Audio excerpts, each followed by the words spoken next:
The following is a college course based on the textbooks Marketing and Marketing the Core, written by Karen Berkowitz Hartley and Rodelius, and published by McGraw-Hill Irwin Publishers.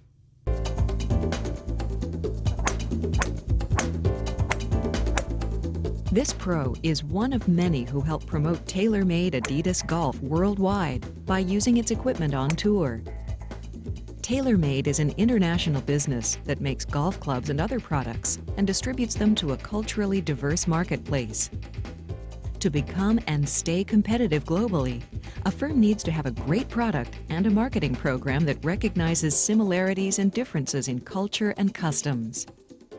While important, these elements are only part of what it takes to make a company successful in reaching global markets.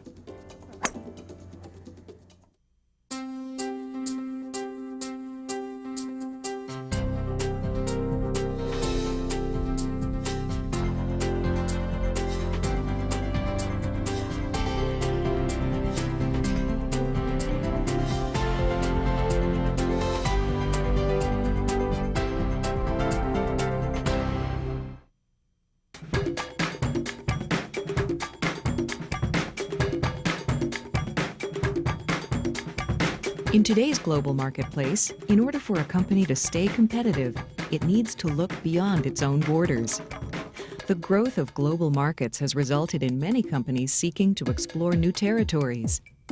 Some companies may decide to go global as part of a strategic plan. For others, such as TaylorMade Adidas Golf, it was serendipitous. TaylorMade started with really as a garage type of business. Gary Adams, the founder in McHenry, Illinois, had come upon an idea which was to use a metal wood, which had never been done before. Up until that point in time, golf clubs, and in particular the driving clubs, were made out of literally wood. Gary took the club to his father and said, hit some balls with this, and he did, and he said, what do you think? And he said, it's quite a remarkable product. I'll paraphrase it, but Gary said, enough to bet the family fortune on it. Ultimately, people got used to that metallic sound. It was really easy to get, when you were getting 10 to 15 yards further, to get used to a sound change, and they adopted it. Gary's problem was that they adopted too quickly. In the second year, he sold more than he could actually manufacture. So Gary sold his entire business for a couple $1 million to Salomon Ski, who then in turn used the engineers and the scientists that they had to develop some of the best clubs that had ever been made. The next jump, which I believe was '99, when Adidas bought the Salomon Group, of which TaylorMade was a part of, took that to another level, because Adidas, being a multi-billion-dollar company and a multinational company with offices around the globe, and I think the success of that is borne out, is that our international sales are probably as strong or stronger than anyone else, and a big part of that factor is that network that Adidas provided for us. Today, TaylorMade is headquartered in Carlsbad, California, and distributes its golf equipment and products around the globe. TaylorMade is considered one of the most premium brands in the golf market, and because of that, we're sold in over 35 markets throughout the world. The three key regions that we focus our energies in are Asia, North America, and in Europe. Many companies have benefited from growth in world trade, but this has brought increased competition as well. Countries seek to control foreign business competition in two major ways.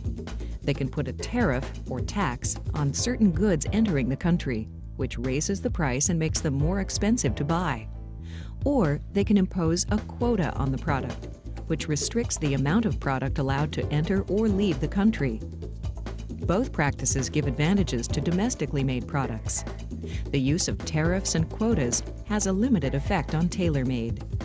Japan has no tariffs on golf equipment because they are such a golf-focused country.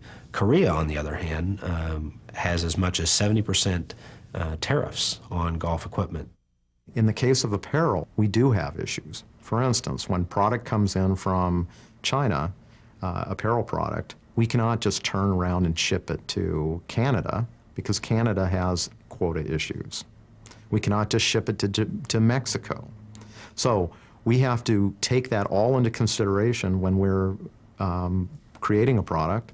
We have to know how much it's going to cost and how many of that product we're going to drop into the various markets.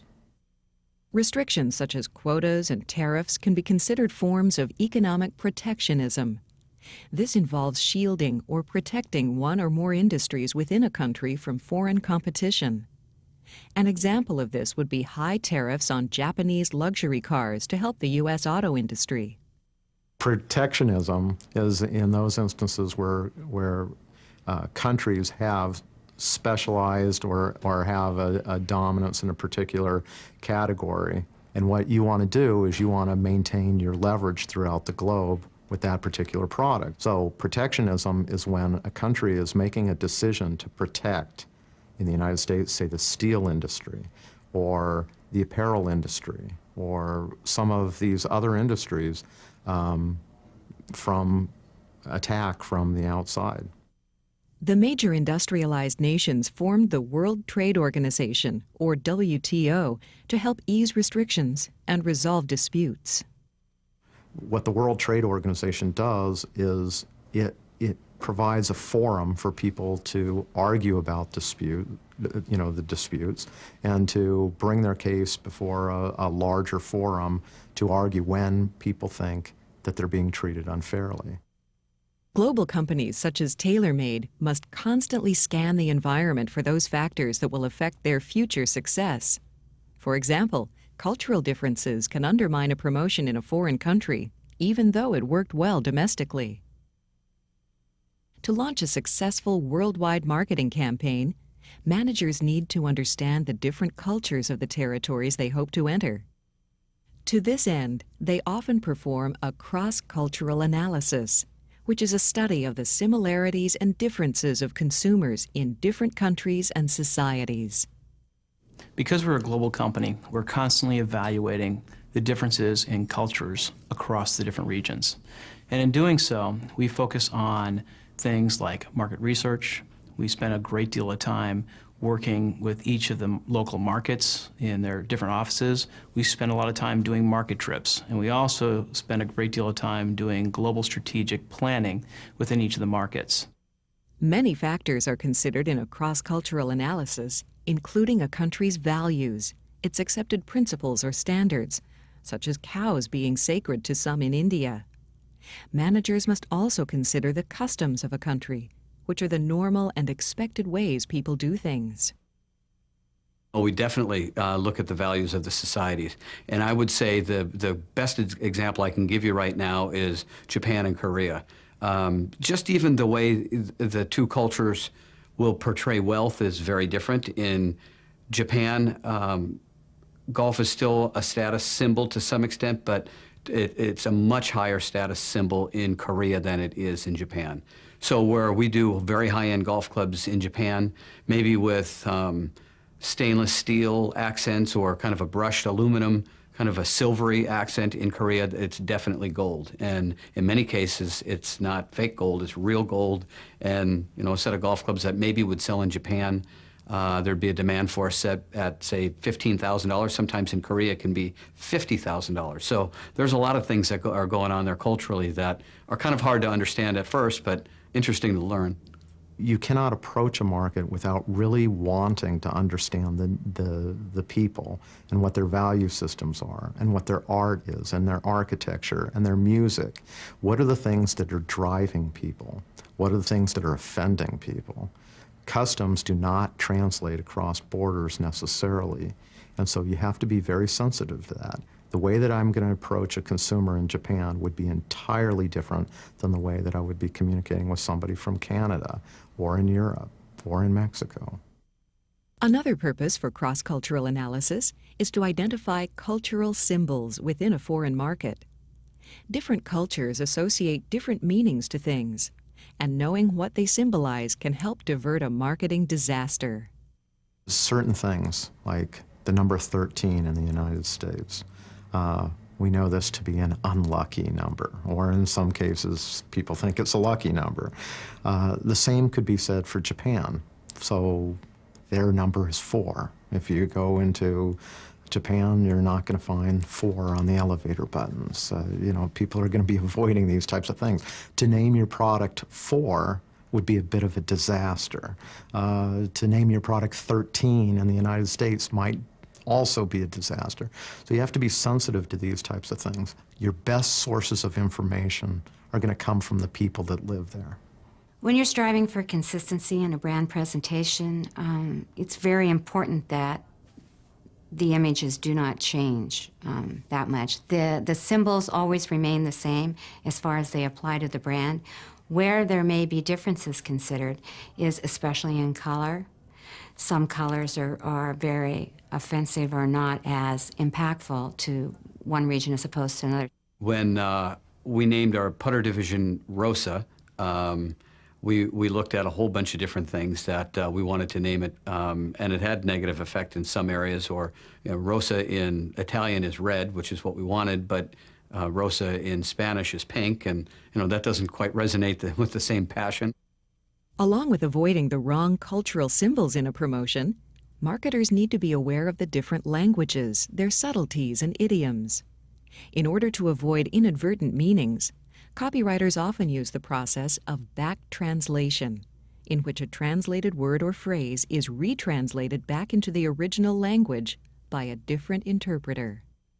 While we're doing our strategic planning sessions, we also do back translations to make sure that the key idea from a global perspective that we're trying to drive home can be executed in each of the marketplaces. And it's interesting when we go through and evaluate, whether it be a campaign, for example, what drives you here in English is a very motivational and aspirational idea. But in Swedish, it means, are you kidding? So we've got to take those translations and modify them so that they're relevant to each of those marketplaces. In addition to culture, a company's global marketing efforts are affected by economic factors, such as consumer income and purchasing power. We sell premium priced equipment, so if we're going to be going into new markets or looking for new opportunities, we definitely need to have golfers that have pretty substantial disposable income. Another economic factor is the currency exchange rate, which is the value of one country's currency compared to another's. This can affect a company's sales revenue and profitability. Fluctuations in exchange rates influence the pricing of a product and may determine whether consumers will be willing to buy it. For example, if the US dollar rises against the Japanese yen, imports from Japan to the United States would increase because they cost less. But exports to Japan from the US would decrease because Japanese consumers will have to pay more for them. Currency fluctuation is a big problem. We're going to be very cognizant of how we're exchanging dollar rate against the currencies that are out in the market.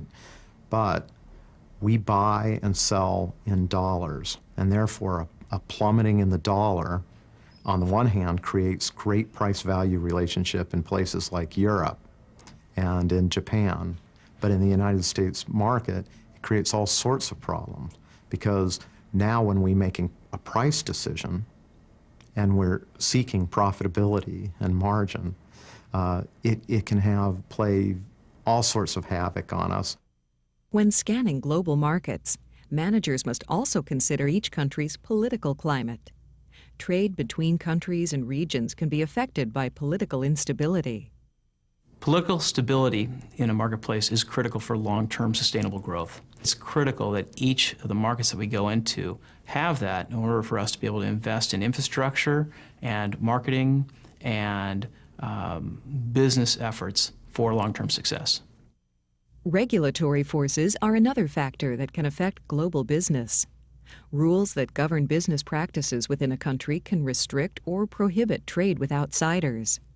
On the other hand, they can also help to protect a business's interests.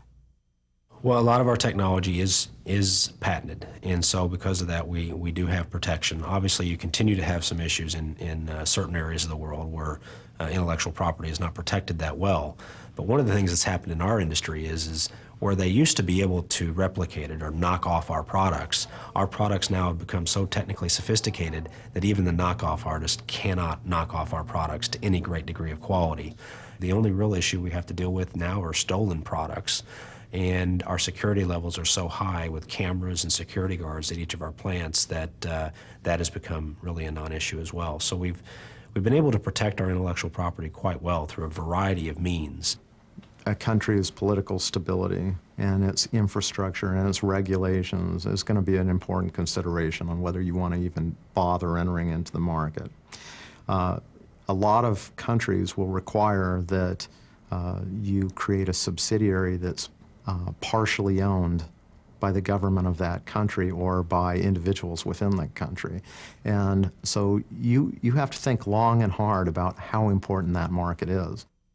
Companies can enter the international marketplace in a number of ways.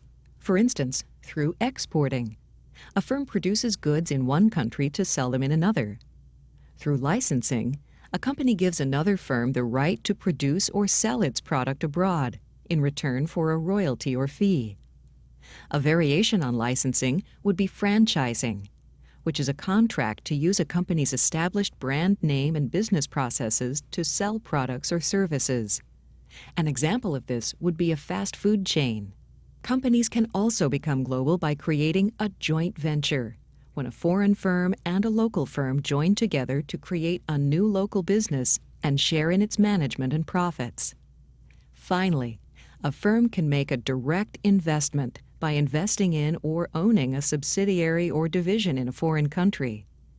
Adidas's acquisition of TaylorMade and Salomon is an example of a direct investment. Prior to TaylorMade being acquired from Adidas, we had distributors in different areas of the world that allowed us to get more of a global reach. But fortunately, when we were acquired by Adidas, Adidas has infrastructure in well over 200 countries around the world. And we were very quickly able to move from those intermediaries or distributors in some of those regions and put them in a local Adidas office. And so really our parent has become our intermediary on golf equipment, and we have established an infrastructure in each of the Adidas regions in some of these smaller countries where we previously didn't do business. But that's allowed us to grow on a global scale significantly in the last few years since the acquisition by Adidas. It's going to be offered this winter. It's going to start in Japan and Asia in December. This is called our CGB iron. All finished To succeed in the global marketplace, managers must also choose an appropriate marketing strategy. This will depend on the company, the product, and the target customers. For example, some firms market products abroad the same way they do in their home country. Other firms use a multi-domestic marketing strategy, which means they devise a different marketing program for each country in which they operate. Still, other companies use a global marketing strategy, which standardizes marketing activities when there are cultural similarities and alters them when there are differences. Given its target market, TaylorMade has chosen a global marketing strategy. There are 50 million golfers around the world. And because of that, we recognize that each and every one of them is unique and different. But we're very fortunate that throughout the world, that golfers, there's a homogeneous strain that's consistent with them. Hi, I'm Sherry. Hi, Sherry. Interested in these TaylorMade clubs? Absolutely. Typically, our golfers are male. They are in their early 40s. They're married. They have household incomes that are $75,000 and higher. And they're very passionate about the game.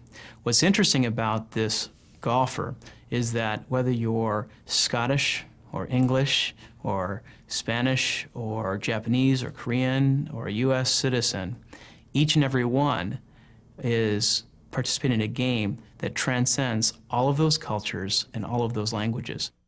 In developing a global marketing program, managers must also select an appropriate marketing mix, deciding how they'll use the factors of product, price, promotion, and place to meet the needs of their international customers. Our marketing mix is pretty simple. We're a premium golf brand, premium performance golf brand. So we sell our products at premium prices. We sell our products at places where there are knowledgeable salespeople to sell the products. And as far as promotion goes, when you're selling expensive premium performance products, you have to validate your technology with the best players in the world. So a big portion of our marketing working budget is spent working with PGA Tour players or tour players around the world, the best players in the world, to get them into our equipment and promoting our equipment for us. Design, of course, is one of the most important factors in both the presentation of product as well as delivering visuals of our brand image. And once that vision or that image is established, then what we do is develop point-of-sale materials at retail, and this takes life in the form of catalogs that present the product or showcase the product, posters, graphics, actual product displays that showcase the product or maximize the beauty of the product and deliver those messages. And it's very important that that look, that feel, that presentation looks like and similar throughout the world. While TaylorMade strives for consistency, the company does need to alter some of its products and promotions to serve its different territories. We do adapt it a little bit differently in each territory. For instance, Japan is more moved by a product's success on the United States PGA Tour than it would be on their very own Japanese tour. So best players in the world typically play here in America. So having their endorsements really is more important. And in Japan, they may take marketing working budget instead of giving it to tour players to promote the product. They may build a concept shop inside of a shop, or they might do more advertising than we may do here, or different displays, things like that. In addition to adapting our communications efforts, we also adapt our products to be more relevant in each marketplace. In the U.S., the rules of golf are governed by the USGA, and they've developed standards that are different than other places in the world. So we actually make products that meet the standards of the U.S. that are different than standards that are governed by the R&A over in Europe and Japan. So we actually modify the products and the face technologies to be able to maximize the performance in a given market based on those conditions. We also modify products in different markets based on body types. If you go over to Asia, you'll typically have people that are smaller in stature, and we actually design products that work better for a smaller stature than for a larger stature that you find in the US and also in Europe. Along with adapting existing products, TaylorMade also invents new ones for its Asian market to satisfy customer needs. Product life cycle is different from Japan and US. US is usually 1 year or 1 year and a half to replace the new product, but Japan, they need like a fresh products every 6 months because they tend to move for the new products, just like a computer these days. Our ability to develop products and get them to the market at a very high rate of speed is what's allowed us to really surpass our competitors in the world today, because as soon as we see a breakthrough in technology, we've developed processes and manufacturing processes within the supply chain that allow us to employ that product into the marketplace pretty rapidly. Distribution is another critical factor for global marketers. TaylorMade meets this challenge by distributing its merchandise in a variety of ways. First, the on-course, or which the local golf professional at a local municipal shop, they'll place an order with our sales rep, or they might come online and make an order with us, or call into our customer service center. The other type of outlet is a golf specialty store, somebody that exclusively focuses on golf. There are varying degrees of size. A retailer can have just 2 stores, or some of our retailers have over 100 stores. Pricing is also a crucial issue for global companies who have to balance a number of elements. The pricing strategy is a vital part to any product success. The past few years, it's been very challenging because we've seen price erosion in the premium metalwood business. A $3.99 product used to be highly demanded. Now we can launch products at $3.99, but if they don't stay at $3.99 for very long. So that means our product development process needs to change, the way we source our products need to change, the way we develop and design, everything changes. Pricing competition can result in a company dumping its product on a foreign market, which is pricing its product below its domestic market price or its actual cost. Dumping is in a situation where somebody is intentionally doing that to intentionally drive prices down so that you have less margin. Usually, dumping takes place by a company that is in a senior market position. They own the market, they see you as a threat, they drop price, they squeeze you on your margin. Another pricing factor that global companies need to be wary of is unauthorized distribution in the gray market. Many companies are challenged with gray market issues, and from time to time we are as well. Anytime you have variances in currency or even fluctuations with different taxes throughout the world, and tariffs that happen, there becomes an opportunity where products can be sold in on the gray market for less than what the going rate is in that existing market. So our strategy, to combat that, because it's a very negative thing in each of those markets, is to continue to focus on distribution practices, to make sure that we're managing our product process extremely well. Staying competitive in the global marketplace is a balance of many elements. An effective effort means always knowing your customers and developing the right program for each target market. This is even more important in a dynamic, culturally diverse international marketplace. TaylorMade has proven that they are at peak performance by their ability to succeed in all of their territories. I believe the possibilities for TaylorMade are endless when you look at the marketplace. There continues to be a consolidation in the market with competitors and retailers, and it seems like the strong are getting stronger and the weaker are not surviving. We're lucky to be at the top of our game right now during some of this consolidation activity, and we know that we're going to be a beneficiary of that activity. Personally and professionally, I'm not going to stop until we put a club in every hand, a ball on every tee, and a shoe on every foot.